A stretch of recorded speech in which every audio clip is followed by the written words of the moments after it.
নমস্কার, উমানন্দ শাস্ত্রী। আপনাদের কাছে ইউটিউব ভিডিওতে বা সোশ্যাল মিডিয়ার জন্য ভিডিও নিয়ে আবারও হাজির হলাম।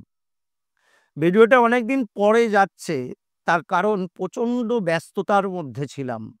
প্রচণ্ড ব্যস্ততা। এতটা চাপে যে ভিডিও করার মতো ঠিকভাবে সময় দিতে পারছিলাম না। যাই হোক, এক্সট্রা কথা বলে সময় নষ্ট করে লাভ নেই। আজ আপনাদেরকে বেশ কিছু এমন কথা বলবো যেগুলো আপনারা জ্যোতিষ জগতের মধ্যে বাস্তবতাটাকে বিশ্বাস করতে শিখবে। আমি প্রথম দিন থেকে বলে আসছি যে জ্যোতিষকে বাস্তবতার ভিত্তিতে বিশ্বাস করুন বা মানুন, বা তন্ত্রটাকেও তাই, পৌরোহিত্যতা বা আধ্যাত্মিকতাটাও তাই মানুন। আধ্যাত্মিকতা মানুন, জ্যোতিষ মানুন, তন্ত্রকেও মানুন, কিন্তু কোনো রকম অবাস্তবিকভাবে নয় এবং কুসংস্কার ভাবাপন্নভাবে নয়। বাস্তবতাকে নিয়ে চলতে হবে, তাহলেই দেখবেন জীবনে আপনি কিন্তু সঠিক রাস্তায় আছেন বা সঠিকভাবে এগিয়ে চলছে। সেই রকমই একটি ভিডিও নিয়ে আজকে আমি উপস্থিত হয়েছি। আমার সম জ্যোতিষ বন্ধুরা, যাদেরকে কলিগ বলা হয়, যারা আমরা একসঙ্গে জ্যোতিষ পেশা করে খাই, অনেকেই দেখবেন সোশ্যাল মিডিয়ায় পোস্ট করে, বৃহস্পতি ওখানে থাকলে এই হয়, রাহু ওখানে থাকলে এই হয়, রবি এখানে থাকলে এই হয়। এই যে তত্ত্বগুলো, এগুলো ঠিকভাবে আমার মনে হয় ঠিক হচ্ছে না। আমার মনে হয়, এটা আমার ব্যক্তিগত মত, কারণ বারবার আমি বলেছি সকলের ইন্ডিভিজুয়াল একটি নিজস্ব ডাটা আছে, নিজস্ব জন্ম ছক আছে। সেই ছক অনুসারে শুধুমাত্র আমার অষ্টমে রবি আছে বলেই আমার সম্মানহানি হয়ে যেতে পারে, এটা যেমন ঠিক কথা নয়, তেমন আমার শুক্র রেবতী নক্ষত্রে বসে আছে বলেই আমি যে বড় মেকআপ আর্টিস্ট হব, এটাও এক প্রকারে ঠিক কথা নয়। অনেকে বলে ফেলবে, দেখবেন আমার কথা অনুসারেই হয়তো অনেকের কাছে পাবেন এরকম সোশ্যাল মিডিয়াতে, যে শুক্র বৃহস্পতির ক্ষেত্র মিনেতে রেবতীর নক্ষত্রে অবস্থান, বড় মেকআপ আর্টিস্ট হবে। কিন্তু আপনারা ভেবে রাখবেন, তার সঙ্গে সঙ্গে তার চরিত্রে একটা ডিস্টার্ব দেখা দেবে। এটা যেমন সত্যি কথা, এটা হলো একটা সহজ সরল হিসাব, কিন্তু জ্যোতিষ বর্তমান সমাজে এই সহজ সরল আঙ্গিকে আর নেই। একাদশে বৃহস্পতি রাহুর নক্ষত্রে, একাদশে বৃহস্পতি বসে আছে রাহুর নক্ষত্রে। অনেক জ্যোতিষী হয়তো বলে ফেলবে বিবাহ যোগ তৈরি করছে। আমি বলি, করছে না তো। এইগুলো এত সহজ সরলভাবে হিসাবে যাবেন না। তার ব্যক্তিগত একটা জন্ম ছক আছে। লগ্নে বুধাদিত্য যোগ, কন্যা লগ্ন, বুধাদিত্য যোগ তৈরি হয়েছে। ছেলে মেয়েটি স্বার্থপর হবে, যে কোনো একটি সময় সে স্বার্থপরতা দেখাবে। এটা সত্যি কথা, ঠিক কথা। কিছু মিলে যাবেই, কিছু মিলবেই, কিন্তু এটা ওভারঅল বিচার না। তার নিজস্ব একটা জন্ম ছক আছে। সব সময় যে লগ্নেই বুধাদিত্য যোগ তৈরি হয়েছে বলেই কিন্তু সে যে স্বার্থপরতা দেখাবে, এটা নাও ঘটতে পারে। তার অন্য কি কি কানেকশন আছে, সেটা তার জন্ম ছকে বিচার্য বিষয়। সেই বিচার যদি না করা যায়, তাহলে আমরা আমাদের ক্লায়েন্টকে বলুন, আমাদের বন্ধুদের বলুন, যারা আমাদের কাছে সমস্যায় জর্জরিত হয়ে আসে, তাদেরকে আমরা কোনো রকমভাবেই কোনো প্রতিকার বা প্রতিবিধান দিতে পারবো না। কেননা আগে আমাকে বুঝতে হবে তার কোথায় কি নেগেটিভ আছে, কোথায় কি পজিটিভ আছে, কোন গ্রহটা বলবৎটা আছে, কোন গ্রহের বলবৎটা নেই। তারপরে একটা ওভারঅল হিসাব করে তাকে রেমেডি করতে হবে। সেই রেমেডি সবসময় যে স্টোনের উপরেই হতে হবে এরকম কিন্তু সঠিক বিধান নেই। আরো একটি স্পষ্ট কথা স্পষ্টভাবে আমি বলি বা বলেই ফেলছি, রেমেডি আপনি করেছেন মানেই কিন্তু যে আপনার প্রতিকার হয়ে গেছে, প্রতিকার এটাও কিন্তু ঠিক কথা নয়। কারণ সাবজেক্টটাকে কিছুভাবে আমাদের সরকার বা সেন্ট্রাল গভর্নমেন্ট বা রাজ্য গভর্নমেন্ট কিছুভাবে স্বীকৃতি দিলেও এই যে আমরা প্রতিকার দিই, আমরা যে স্টোন প্রেসক্রাইব করি বা কিছু বলে থাকি, সেগুলোকে কিন্তু প্রাধান্য দেননি। এখনো বলা আছে ফর কসমেটিক্স। তাহলে আমরা প্রমাণ করতে ব্যর্থ, আমরা জ্যোতিষীরা প্রমাণ করতে ব্যর্থ হয়েছি। তাই তো সরকার সেটাকে মানছে না, আইনের জায়গা থেকে সেটা বাধ্যতামূলক নয়। অতএব আবার বেশ কিছু স্টোন আছে যেগুলো দেখবেন, যেগুলো রে পাস হয় না, রে কোনো রকমেই পাস হয় না। এরকম বহু স্টোন আছে যেগুলোকে আমরা হয়তো আঙুলে টাঙুলে পড়ে বসে আছি, তার রে যদি না পাস হয় তার সে কি কাজ দেবে? শারীরিক কিছু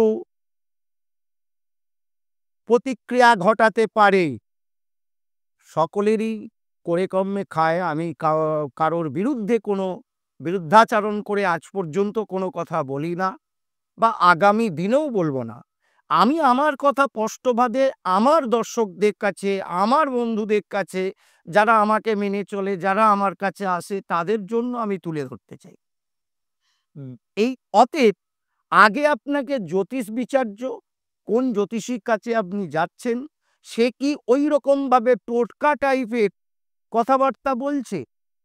তাহলে কিন্তু আপনি দূরে থাকুন। যে লগ্নে বুধাদিত্য যোগ হয়েছে, তুমি স্বার্থপর হবে, বৃহস্পতি একাদশে রাহুর নক্ষত্র পেয়েছে, তোমার দ্বিবিবাহ হয়ে যেতে পারে, শুক্র রেবতী নক্ষত্রে বসে আছে, তোমার তুমি মেকআপ আর্টিস্ট হবে কিন্তু চরিত্র খারাপ হবে। এখান থেকে দূরে থাকতে হবে, এইসব জ্যোতিষদের কাছ থেকে আপনাকে দূরে থাকতে হবে। আপনাকে সবসময়, এখন সোশ্যাল মিডিয়ার যুগ, যে যেরকম ভাবে, আমিও তো সোশ্যাল মিডিয়ায় পোস্ট করছি, আমিও পোস্ট করছি, অতএব সবাই সব রকম ভাবে যার যেমন যোগ্যতা সে সেই অনুসারে পোস্ট করছে। কিন্তু শিক্ষা, কেউ কিন্তু সবকিছু ঢেলে উজাড় করে ফ্রিয়ে কিছু দেয় না বা দেবেও না, ফ্রিয়ে কিছু হয় না। আপনিও ফ্রিয়ে কিছু নেবেন না, যেটা নেবেন, যেটা নেবেন সেটা কিছু না কিছু পারিশ্রমিক দিয়ে নিন, কিছু না কিছু। আমি তো ফ্রিয়ে কোনো কাউকেই প্রেডিকশন করি না, করি না। আমাকে দিতে হবে, টাকা আমি নেবই।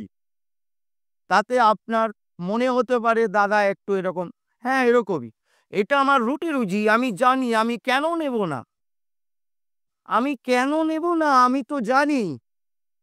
আমি তো কাউকে বলি না, আমার কোথাও দেখতে পাবেন না, আমার সোশ্যাল মিডিয়ায় বিভিন্ন পোস্টে কোথাও দেখতে পাবেন না যে আমি কোথাও রিভিউ দিয়েছি, কোথাও রিভিউ দিয়েছি যে আমার এই বলেছিলাম, এই ব্যক্তির এই হয়ে গেছে, এই দেখুন প্রমাণ, এই দেখুন স্ক্রিনশট, এই দেখুন আমার সঙ্গে কি কথা হয়েছে, তার ছবিটাকে আড়াল করে। এগুলো আমরা করতে পারি না, যারা করে তারা মূর্খ, একদম স্পষ্ট ভাষায় বলছি, যারা করে তারা মূর্খ।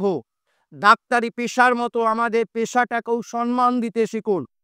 একজন মানুষ তার ব্যক্তিগত কথাবার্তা আমার কাছে সে বলেছে, তার ব্যক্তিগত কথাবার্তা আমার কাছে সে বলেছে, আমি ডাক্তারের মতো, আমাকে সে বলে ফেলেছে, বলতে হবে তাই বলেছে, তা বলে সেটাকে আমি স্ক্রিনশট মেরে সোশ্যাল মিডিয়া, হতেই পারে তার নামটা, তার ছবিটা আমি ব্লার করে দিলাম, তাতে কিছু যায় আসে না। সে তো বুঝতে পারছে, সে নিজেকে অপমানিত বোধ করছে যে এমন একজনের কাছে গিয়েছি, সে আমার হয়তো উপকারে লেগেছে বলে আমার কথাটাকে নিয়ে সোশ্যাল মিডিয়া নিজের পাবলিসিটি করছে। এটা করা যায় না। কোনো ডাক্তারকে দেখেছেন করতে? কোনো উকিলকে দেখেছেন করতে? যারা এই ধরনের পাবলিক সার্ভেন্ট, পাবলিককে যারা সার্ভিস দেয়, এই রকম আমাদের জ্যোতিষ পেশাকে বাদ দিয়ে অন্য পেশার মানুষকে দেখেছেন যে সোশ্যাল মিডিয়ায় এই ধরনের পোস্ট করতে? আমি এটা বলেছিলাম, এই ঘটে গেছে। কেন করবেন? আপনি তো দায়িত্ব নিয়েছেন এই পেশাটাকে করার জন্য। আপনি তার কাছে ফিস নিয়েছেন ওটাকে বলার জন্যই। আপনার কর্ম আপনি করেছেন, তার জন্য এমন কিছু আপনি মাখামাখি করে ফেলেননি, মহামারী বিশুদ্ধ অশুদ্ধ করে দেননি। আপনার পেশা আপনাকে দিতে বাধ্য, আপনি সার্ভিস দিতে বাধ্য। ঠিক, আমি সেটাই মনে করি। আমার কাছে যে আসবে আমি তাকে সার্ভিস দিতে বাধ্য, কেন তার কাছে আমি ফ্রি কনসালটেশন দেই না, টাকা নিয়েছি। তাই বলেছি, ঘটেছে, শুভ ঘটলে ভালো, অশুভ ঘটলে নিশ্চয়ই খারাপ। আমার ব্যক্তিগত জীবনে আমি এখনো পর্যন্ত বলছি, আমার যে কোনো ক্লায়েন্ট ব্যস্ততায় থাকলে আমি হয়তো ফোন রিসিভ করতে পারি না, পরের দিন হলেও আমি ব্যাকে ফোন করি। আমার এই ভিডিও যখন যাবে আমি কথাগুলো বলছি, যারা আমার কাছে দেখিয়েছেন তারা অন্তত রিভিউ দেবেন, তারা নিজেরা বলবেন, আমি কিছু বলবো না। আমি রিভিউ দেব না, কোনোদিন দেব না। আপনাদের ভাষা আমি সোশ্যাল মিডিয়ায় যদি পোস্ট করি, দায়িত্ব নিয়ে বলছি, যদি পোস্ট করি প্রতিদিন 5টা করে পোস্ট করতে পারি, প্রতিদিন 5টা করে পোস্ট করব। এই মানুষের এই করেছে, হয়ে গেছে দাদা, আপনার আশীর্বাদ, এইরকম ভাষা আমার কাছে আছে। দাদা আপনার আশীর্বাদে হয়েছে, আপনার ভালোবাসায় আমরা উন্নতি করেছি, এই রকম জিনিস আমার কাছে আছে, কিন্তু করতে পারি না। এটা আমার পেশার প্রতি দায়িত্ব বর্তায়। আমি তো পেশাটা সম্মানের সঙ্গে করি। তাই আপনাদেরকে বারবার ধরে বলছি, বাস্তবতা মেনে জ্যোতিষকে দেখান, বাস্তবতা মেনে আধ্যাত্মিকতার বোধ তৈরি করুন, বাস্তবতা মেনে তন্ত্রের দিকে এগিয়ে চলুন। দেখবেন আপনি ঠকবেন না। যদি আপনি কোনোদিন অবাস্তবিক কিছু চাইতে যান, অবাস্তবিক চিন্তা ভাবনা আপনার মধ্যে থাকে, তখনই কিন্তু আপনি ঠকবেন, তখনই কিন্তু আপনি প্রতারিত হবেন, তখনই কিন্তু আপনি বিপদগামী হবেন। অর্থ ক্ষতি হতে পারে, মান সম্মানের ক্ষতি হতে পারে, আপনার জীবনযাত্রার মান নষ্ট হয়ে যেতে পারে। অতএব আর তারপরেই জ্যোতিষকে গালাগালি করা শুরু করে দেবেন। অনুরোধ করছি, পৌরোহিত্যকে, জ্যোতিষকে, তান্ত্রিককে গালাগাল পারার আগে আপনি নিজে বাস্তবতাকে বিশ্বাস করে তবে আসুন, দেখবেন আপনি ঠিক থাকবেন। আমি কতকগুলো উদাহরণ দিয়ে দিলাম। আমি এরকম পোস্ট কিন্তু রোজ ফেসবুকে করতে পারি। রবি অমুকের সঙ্গে কানেকশন করেছে, এই ঘটে যেতে পারে, করি না। আমার পেশার দায়িত্ববোধ নিয়ে আমি করি না। তাই বলছি, বাস্তবতার ভিত্তিতে, বাস্তবতার উপরই জ্যোতিষ আঙ্গিকে, আধ্যাত্মিকতার তন্ত্রে নিজের জীবনকে কিছু না কিছুভাবে সংশোধন করতে, পুরোপুরি প্রতিকার বলে, খণ্ডন বলে কিছু হয় না। এটা একমাত্র ফেসবুকে জোর গলায় বা সোশ্যাল মিডিয়ায় জোর গলায় আমিই বলি, খণ্ডন বলে কিছু হয় না। যারা বলে সব কটা ভণ্ড কথাবার্তা বলে। আরে খণ্ডন করার তুমি কে?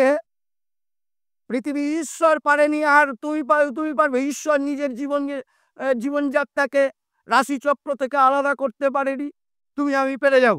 এত সহজ গল্প। খণ্ডন বলে কিছু হয় না। তাই আপনাদেরকে আবারও, আমার পেশা, আমার দায়িত্ব বর্তায় পেশাটাকে সম্মানের জায়গায় রাখতে।